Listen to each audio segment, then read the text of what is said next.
Welcome. Today we're diving deep into Surah Quraysh. Now, it's a really short chapter, just 4 verses, but believe me, it is absolutely packed with the history, the economics, and the theology that really shaped the world of Mecca right before Islam. We're going to unpack it all, piece by piece, and you'll see just how much meaning is layered into these few powerful lines. Okay, let's get right into it. The surah kicks off with this incredibly powerful phrase, Li alafi Quraysh, which translates to something like, for the accustomed security of the Quraysh, or for the covenant of the Quraysh. Right from the get-go, this first line sets the entire scene. It's telling us that we're talking about a special kind of status, a privilege that was given by God, enjoyed by the most powerful tribe in Mecca. And everything that comes after this, it's really just an explanation of what that privilege was and the kind of gratitude it demanded. So, to really get to the heart of this, here's our game plan. First, we're going to look at the historical context and a really key scholarly debate. Then, we'll dig into that core concept of ilaf. After that, we'll explore the economic engine of Makkah, those two massive trade journeys. From there, we'll see how that led to the twin blessings of security and food, why that logically calls for worship, and finally, we're going to zoom out and look at the universal lesson in all of this about God's divine care. All right, first things first, before you can really understand any text, you have to know its context. And for Surah Quraysh, that means we've got to talk about this fascinating, long-running debate among Quranic scholars about how it connects to the chapter that comes right before it. So, here's the big question. Is Surah Quraysh its own separate chapter, or is it basically part 2 of Surah Al-Fil, the chapter of the elephant? Now, the arguments for them being separate are pretty solid. In the standard Qur'an that we all use, the Mushaf, they're divided by the Bismillah, which is the classic sign of a new chapter. Plus, in prayer, we treat them as separate. But the argument for them being one single continuous story is also really compelling. For one, some of the very earliest non-standard versions of the Quran, like the one compiled by the companion Ubay ibn Ka'b, apparently didn't separate them at all. But even more importantly, the story just flows perfectly. Surah Al-Fil tells us how God miraculously wiped out Abraha's army, right? And then Surah Quraysh picks up right there and explains the result of that event, the incredible security and prestige it gave the Quraysh. It's like Act 1 is this huge divine intervention, and Act 2 is the peace and prosperity that came next. And that whole debate actually leads us perfectly into the central theme of the surah. We're now going to zoom in on one absolutely crucial word from that first verse, a word that is the key to unlocking the entire thing, ilaf. Here it is again. Ilafi Quraysh. The entire chapter, and I mean everything in it, really hinges on understanding what this term ilaf actually means.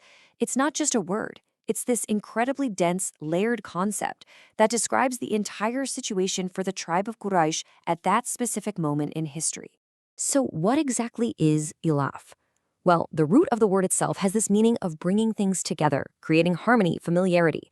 In this context, it points to a kind of pact, a covenant of security. But it's so much more than that. It's about the custom, the routine that allowed their trade to flourish. It's the social unity and the safe established trade routes that the Quraysh had just come to expect as normal. It was their reality, a state of predictable safety and economic stability in what was otherwise a very, very unpredictable world. And this brings us right back to that connection with Surah Al-Fil.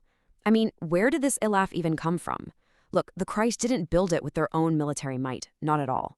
The text is making it clear that this security was a divine gift, a direct consequence of the event with the elephants. When God miraculously protected the Kaaba, the reputation and the sacredness of the Quraysh, the guardians of that house, just skyrocketed across all of Arabia. Everyone saw them as being under divine protection, and it was that reputation that became their ultimate shield. So now we get to the practical, real-world outcome of this divine gift. How did this covenant of ilaf actually play out in the daily lives and, more importantly, the economy of the Quraysh? Well, the surah tells us exactly how. The second verse makes the connection crystal clear. It links this big, abstract idea of ilaf to a very concrete, tangible activity, their accustomed security in the caravan of winter and summer. This line gets to the very foundation of Makkah's prosperity. Their entire economy was built around 2 massive, highly organized trade expeditions that happened every single year. And we're not talking about a few merchants taking a trip. These were huge operations, the lifeblood of the entire city. As you can see on this map, there were 2 main routes. The journey of winter went south, down to Yemen, which was a major hub for luxury goods coming from the east, think spices and perfumes. Then the journey of summer went north, up to Sham, or Greater Syria, which was part of the Byzantine Roman Empire. From there, they'd get essentials like grain, olive oil, and textiles. See, Mecca itself was in a barren valley. It produced almost nothing. It survived and thrived entirely by being the middleman for these two colossal trade routes. And this is the key to why they, and pretty much only they, could pull off these journeys so successfully. You have to remember, the Arabian Peninsula back then was a dangerous place, full of rival tribes who would raid caravans all the time. So why were the Quraysh left alone?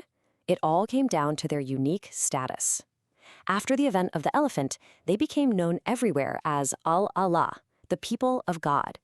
As the custodians of the Kaaba, the most sacred site in Arabia, they had a level of respect that was basically like diplomatic immunity. No tribe would dare attack the people who served God's house. This sacred status was their ultimate shield, the divine protection that allowed their economy to completely dominate the region. Okay, so the surah has laid out the trade, the special status, and now it brings it all together. It moves from the specific activity of these journeys to the two universal human needs that this whole system fulfilled for the people of Mecca. This third verse is really the heart of the matter. It boils everything down to the two fundamental blessings that define any thriving society: food and safety. God is identified as the one who has fed them against hunger and made them secure from fear. And when you really think about it, just about every blessing we could ever want, whether it's material or social, ultimately comes down to one of these two categories. Just look at how these two ideas are visualized here. On one side, you've got sustenance. Because their trade routes were protected, God turned Mecca from this barren, empty valley into a bustling commercial center, a market filled with goods from all over the world. That's how he fed them. And on the other side, you have security. Because of their sacred role as guardians of the Kaaba, he gave them safety, aminahum min khawf, from the constant nagging fear of tribal wars, raids, and the general chaos that defines so much of ancient Arabia. So, after building this incredible, logical case for us, from divine intervention to sacred status, from that status to secure trade, and from that trade to food and safety, the surah finally delivers its punchline. This is the main point, the whole reason for the chapter. The final verse starts with the Arabic word fa, and that's important because it basically works like so or therefore. It's signaling a logical conclusion. So let them worship the Lord of this house. This isn't just a casual suggestion. It's being presented as the only right, the only moral, the only logical response to everything that's just been mentioned. And this house, of course, is the Kaaba, the very source of their power and their protection. The structure of the divine argument here is just so clear and powerful. Let's just walk through it one more time. Step 1. God grants the foundational blessing, that covenant of Ilaf, which secures their whole way of life. Step 2. As a direct result, their most fundamental human needs, food and safety, are completely taken care of. Step 3. Therefore, the only proper response, the only way to show true gratitude for these huge, tangible blessings, is to direct their worship exclusively to the source of those blessings, the one Lord of the Kaaba, and not the hundreds of idols they had placed around it. And finally, let's zoom all the way out. We've seen how God provided for the collective, material needs of an entire tribe. But this opens up a much broader, more personal question about the nature of God's help, of his divine providence. I mean, think about it. The Quraysh were saved from physical hunger and physical fear. That's huge. But what about the person who isn't hungry, who isn't in physical danger, but is just lost, drowning in a state of deep spiritual darkness or despair? How does God's providence show up then? Well, the Qur'an answers this with one of its most powerful stories. And this is where we're pointed to the prayer of the prophet Yunus, or Jonah. He wasn't in danger from an enemy army. He was in what he thought was his tomb, the belly of a giant fish, in the depths of the sea in the black of night. It was a moment of absolute total physical and spiritual despair. And from that darkness, he calls out with this prayer. It's a perfect encapsulation of monotheism, praise, and humble confession of his own faults. But here's the part that is just so incredible. After God says that he saved Yunus, the Qur'an adds this divine commentary. And thus do we save the believers. That one word, thus, or in this same way, it changes everything. It takes the specific rescue of one prophet and turns it into a universal principle, a promise for all time. The promise of being saved from that overwhelming distress, gham is the Arabic word, a deep, suffocating sorrow, is extended to any believer, anywhere, who calls on God with that same sincerity. So, when you put it all together, the crucial point of Surah Quraysh becomes this timeless lesson. It teaches that recognizing where all of our security and all of our sustenance comes from, whether it's the economic stability of a nation or the food on your own table, demands a response of exclusive, grateful worship. The God who orchestrates international trade routes to feed a city is the exact same God who hears a single prayer from the belly of a fish to save a soul. That connection between provision, material and spiritual, and sincere devotion is absolutely eternal. And this leaves us with one final provocative thought. Surah Quraysh argues that prosperity is a profound reason to worship God. It's a call to find God in our moments of ease and comfort. But the story of Yunus shows us the other side of that coin. The absence of those blessings, the presence of overwhelming adversity, is also a profound reason to turn to God.